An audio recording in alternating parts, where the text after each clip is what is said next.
हमारे प्रदेश के यशस्वी मुख्यमंत्री आदरणीय शिवराज सिंह चौहान जी को बहुत बहुत धन्यवाद देता हूं कि उन्होंने इस शिविर का आयोजन किया है। निश्चित रूप से ये ऐतिहासिक काम माननीय हमारे शिवराज जी की सरकार, भारतीय जनता पार्टी की सरकार ने हर गांव, हर नगर पंचायत में इसका आयोजन करने का काम किया है। 17 तारीख से लेकर के 30 तारीख तक डेली ये शिविर लगाया जाएगा। निश्चित मैं मानता हूं कि रोज सभी अधिकारी नहीं आ सकते हैं, तो इसीलिए बड़े अधिकारियों के लिए एक दिन निर्धारित किया है और आज आपके 7 नंबर वार्ड में उसका आज आयोजन सुबह से चल रहा था। और इसका मूल ये कारण और इसका मूल जो उद्देश्य है, कमलनाथ जी आप भी आइए भाई, कहाँ वहां बैठे हैं, आई बालेन जी आई, विशालो आ जा, विशाल यहीं बैठ जा। और दूसरा, अगर जानकारी भी प्राप्त है तो कहीं ना कहीं वो दर दर भटकते रहते हैं, उनको लाभ प्राप्त नहीं हो पाता है। दोस्तों, हमारी सरकार ये चाहती है कि सरकार आपके द्वार, आपके घर में आकर के आपको सारा लाभ दिलाया जाए। निश्चित रूप से भारतीय जनता पार्टी की सरकार ने गरीब जनता के लिए निरंतर कार्य करने का काम किया है। आज धरातल में अगर देखा जाए तो भारतीय जनता पार्टी ने, चाहे वो लाइट हो, चाहे वो हमारे घर पक्का मकान हो, चाहे वो पट्टा दिलाने का काम हो, वन अधिकार हो, ये सारे काम भारतीय जनता पार्टी की सरकार ने आपको देने का काम किया है। अभी कई सारे लोग ऐसे मानते हैं, हमारे नगर पंचायत डभौरा में लगभग 600 से ऊपर हमारे आवास, प्रधानमंत्री आवास स्वीकृत कर दिए गए। ये ऐतिहासिक काम हमारे डभौरा में हो रहा है। हमारे डभौरा नगर पंचायत में मैं आपको यही बताना चाहता हूं कि अभी कुछ ही दिन पहले पेयजल की भी हमारी बैठक रीवा में हुई थी। उसमें कितने करोड़ का हुआ था अपना? 40 करोड़, 39 लगभग 40 करोड़ रुपए की हमारी जल आवादन योजना की हमारी फाइल यहां से भोपाल चली गई है। ये डभौरा नगर पंचायत के हर वार्ड में ये टमस का पानी पटहरा से लेकर के यहाँ तक लाया जाएगा और मीठा पानी 40 करोड़ रुपए के माध्यम से पूरे नगर पंचायतों में पहुंचाने का काम भारतीय जनता पार्टी की सरकार करेगी। निश्चित रूप से ऐतिहासिक काम हमारे क्षेत्र में हो रहे हैं। अभी कई सारे लोग कहते हैं कि हमको आवास नहीं मिला है, हमारे पास पट्टा नहीं है, जमीन नहीं है। राम नरेश जी और आसमा जी भी लगता है कुछ दिन पहले धरना वरना भी दिए थे। लेकिन मैं आपको आश्वस्त कराना चाहता हूं कि भारतीय जनता पार्टी की सरकार में कोई भी व्यक्ति जमीन के बगैर नहीं रहेगा।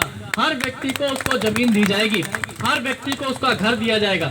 मैं आपको बताना चाहता हूं कि आज भारतीय जनता पार्टी की सरकार ने ये ऐतिहासिक योजना लाई है। 5 एकड़ से कम अगर कोई किसान है और उसके पास, चाहे वो 5 एकड़ का किसान हो, चाहे भूमिहीन हो, ये सभी लोगों को, अगर 5 एकड़ का किसान है और उसके पास केवल खेती की जमीन है, उसके पास आवासीय जमीन नहीं है, तो उसको आवास के लिए भी पट्टा लेने का अधिकार है। ये एक बहुत बड़ी योजना है। और साथ साथ में अगर आपके पास जमीन नहीं है तो आप अलग से भी जमीन का भी आवेदन दे सकते हैं। आप जमीन का एक टुकड़ा अपने नाम करवा सकते हैं, चाहे वो शासकीय जमीन हो। हमारे डभौरा में बहुत सारी शासकीय जमीन है, कई सारी शासकीय जमीनों को लोग पकड़ के रखे हुए हैं। लेकिन मैं आपसे यह भी कहना चाहता हूँ कि कुछ शासकीय जमीनें हमको दूसरे काम में भी इस्तेमाल करनी पड़ती है। निश्चित रूप से शासकीय जमीन अगर है तो वो हम आपको बांटेंगे। कुछ शासकीय जमीन हो सकता है हमको इंडस्ट्रियल एरिया के लिए भी लगानी पड़ेगी, क्योंकि आज अगर इंडस्ट्री नहीं आएगी डभौरा में, हम लोग कहते हैं कि वीडियोकॉन आ गया, ये अभिजीत ग्रुप आया, बंद हो गया, कहीं ना कहीं घोटाले में फंस गया, अब वो दोबारा तो चालू नहीं किया जा सकता। लेकिन हमको अगर नई फैक्ट्री लानी है तो हमको शासकीय जमीन उनको उपलब्ध करानी पड़ेगी। तो उसके लिए कहीं ना कहीं कुछ शासकीय जमीन हमको आवंटित उद्योग के लिए अलग से रखनी पड़ेगी।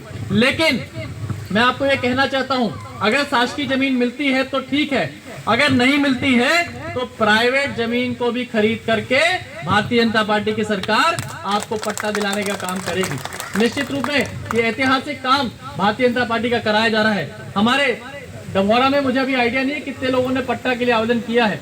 मैं आपसे निवेदन करूंगा कि आप भी इसका एक दिन, एक तहसीलदार से एक दिन अलग से, नगर पंचायत के लिए हम लोग अलग से इसका एक दिन निर्धारित करेंगे और तहसील से बुला करके यहीं पे कंप्यूटर लगवा करके डभौरा नगर पंचायत में जो लोग पट्टे के लिए आवेदन वो अपना आवेदन या तो एनपी ऑनलाइन में दे दे, और अगर नहीं दे पा रहे हैं तो एक दिन हम लोग यही पूरी टीम बुला करके सबका फॉर्म भरवा करके सबको पट्टे दिलाने का काम करेंगे। निश्चित रूप से सबकी जब जमीन होगी तो उसका खुद का घर होगा, उसका खुद का लाइट कनेक्शन होगा, उसका खुद का पानी का कनेक्शन होगा, उसका खुद का गैस सिलेंडर होगा। ये सभी योजनाओं मिला करके एक ऐतिहासिक काम भारतीय जनता पार्टी की सरकार करने वाली है। दोस्तों, निश्चित रूप से अब समय थोड़ा सा लेट हो गया है, लेकिन मैं आप सबसे निवेदन करना चाहता हूं कि जो जो योजनाएं हैं, आज जैसा कि रामनरेश जी ने भी पूरी चीजें यहाँ पे गिनाई, आसमा जी भी लगता है सुबह से यहाँ पर पूरी मेहनत से काम कर रही थी। निश्चित रूप से जो जो काम है वो पूरा किया जाएगा। 17 तारीख से 30 तारीख तक डेली यहाँ पर, क्योंकि सचिव नहीं है तो यहाँ पर कैसे करवा रहे हैं तिवारी जी, यहाँ कौन रजिस्टर मेंटेन करेगा डेली का आवेदन का? नहीं, आप 5 सेक्टर बनाए हैं, 5 सेक्टर, आप 3 सेक्टर बनाए हैं, 1 से 5 वार्ड, 6 से 10 वार्ड, 11 से 15 वार्ड, ये तीनों के अलग अलग आप सेंटर बना दीजिए और वहां पर डेली एक व्यक्ति को बैठाइए जो कि सुबह से लेकर शाम तक सारे आवेदन वहां पर इकट्ठा करे। आप इसको घोषणा करवा दीजिए कि ये 5-5 वार्ड के क्लस्टर बना करके एक इकट्ठा करने की आप जगह बना दीजिए, जहां पर ये 30 तारीख तक सारे आवेदन वहां पर इकट्ठा हो जाएं और सभी उसी जगह पर जितनी भी हमारी सुविधाएं हैं, जितनी भी हमारी योजनाएं हैं, उनका पोस्टर चिपका दिया जाए और पोस्टर के माध्यम से उनको पूरी जानकारी हो जाए कि कौन कौन सी 35-36 योजनाएं हैं, वो कौन कौन सी योजनाएं हैं, वो पूरी विधिवत वहां पर पोस्टर मार्क के माध्यम से जनता उसको पढ़ सके और अपना आवेदन वहां पर दे सके। ठीक है ना, इसका आप तैयार कर दीजिएगा और ये पॉइंट मेरे को कल ही बताइए कहाँ पे लगवा रहे हैं। ठीक है ना, तो कल से ये एक जन यहाँ एक हमारे 5-5 वार्ड के अंदर एक जगह बैठेंगे और वो पोस्टर लगा करके सारी सुविधाओं के बारे में आपको जानकारी देंगे। साथ में मैं इसको आपको ये बताना चाहता हूँ कि 30 सितंबर तक ये शिविर किया जाएगा। फिर उसके बाद 30 अक्टूबर तक में ये जितनी भी आप लोगों ने आवेदन किए हैं, अगर आज हो जाते तो ठीक है, नहीं होते तो 30 अक्टूबर के पहले इस शिविर का इसका दोबारा समीक्षा भी किया जाएगा।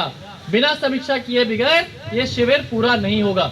30 अक्टूबर के पहले इसका एक समीक्षा का भी हम दिन निर्धारित करेंगे और डेली जितने आवेदन आए हैं समस्त विभागों को पहुंचा दिए जाए। यहीं से आप चाहे वो पंचायत का हो, चाहे तो तहसील का हो, चाहे जिस विभाग का हो, चाहे कृषि विभाग का हो, चाहे आंगनवाड़ी का हो, सारे आप आवेदन यहीं पे लें और समस्त विभागों को वहां पहुंचाने का काम करें, जिससे कि इन लोग को यहाँ से भटकना ना पड़े। ठीक है ना, और जितने जितने विभाग में आपने जितने आवेदन दिए हैं वो पूरी सूचीबद्ध करके डेट वाइज आप डिसाइड करके हमको उसी दिन हम समीक्षा करेंगे और पूरी समीक्षा की जानकारी लेंगे कि इसमें कितने काम हो गए और कितने पूरे हो गए और कितने पूरे नहीं हो पाए हैं, कारण के साथ कि किस कारण से उनका आपने आवेदन अगर अस्वीकृत किया है तो क्या कारण है वो भी लिखा जाए। ठीक है ना, तो इस माध्यम से हमारी पूरी योजना का लाभ आपको प्राप्त किया जाएगा। दोस्तों, समय ज्यादा हो गया है, निश्चित रूप से आप लोगों ने दिन भर मेरा इंतजार किया, इसके लिए मैं बहुत बहुत धन्यवाद देता हूं। लेकिन मैं आपको आश्वस्त करता हूं कि डभौरा सिरमौर विधानसभा और सिरमौर विधानसभा डभौर नगर पंचायत को एक ऐतिहासिक और एक समृद्ध नगर पंचायत बनाने में हमारा पूरा प्रयास रहेगा और इसको एक अच्छा नगर पंचायत हम बनाएंगे। जय हिंद, जय भारत।